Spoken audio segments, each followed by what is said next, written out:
السلام عليكم ورحمة الله وبركاته. سيدي امتحانك لو guuleysan karaa maanta muuqaalkan waxaan ugu hadli doonaa qaabka aad imtixaanka ugu guuleysan karto.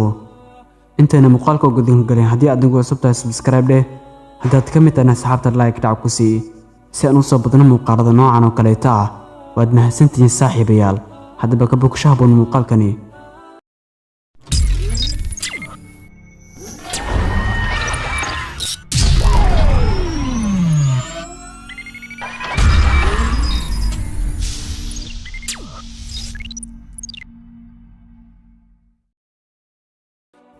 sidee imtixaanka lagu guuleysan karaa? ardayda ayaa hab kala duwan ula macaamilooday imtixaanka, laakiin waxaad ogaataa inuu yahay maadooyinka aad soo qaadatay sidoo kale garowso in ujeedada imtixaanka uusan ahayn wax adiga lagugu qiyaamayo. marka waa inaad ka fogaataa cabsida iyo walwalka oo is xasuusi inaad awood u leedahay ka jawaabista dhammaan su'aalaha. sidan ka warqabo marka ay soo dhawaadaan xilliyada imtixaanka, ardaydu waxay dareemaan cabsi iyo rajo xumo ma soo dhawaaday xilligii aad imtixaanka geli lahayd. bil ka hor imtixaanka u diyaar garow. ha bilaabin diyaar garowga imtixaanka adigoo ay bariye kaaga dhiman yihiin, balse isku day inaad bilowdo bil ka hor. markuu isbuuc ka harana hal mar dib u soo wad akhri maadooyinka dhammaantooda. ka bilow maadooyinka fudud. marka aad bilaabaysid imtixaan diyaariska, waa inaad horumarsato maadooyinka fudud una dib marsato kuwa kuu fudud si ayna naftaada ugu caajisin akhrinta maadooyinka aad aaminsan tahay inay kugu adag yihiin. u akhri dhammaan su'aalaha si taxaddar leh. u akhri su'aalaha. baqdinta iyo xiisadda imtixaanka waxay ku hooseeri kartaa inaad si khaldan u fahamto su'aalaha.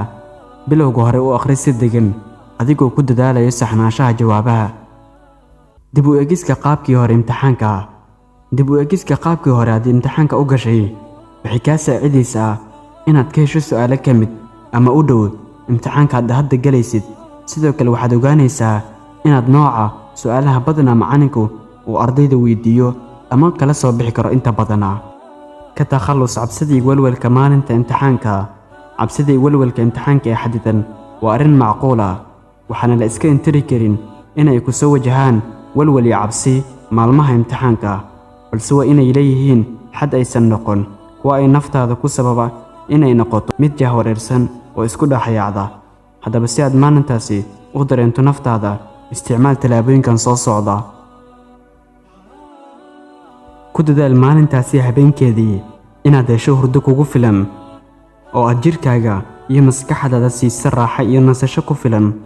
subaxdii markaad soo toosto aad masaajidka aado, kadibna soo cibaadaysato, qur-aanka akhri oo ilaahay soo barido.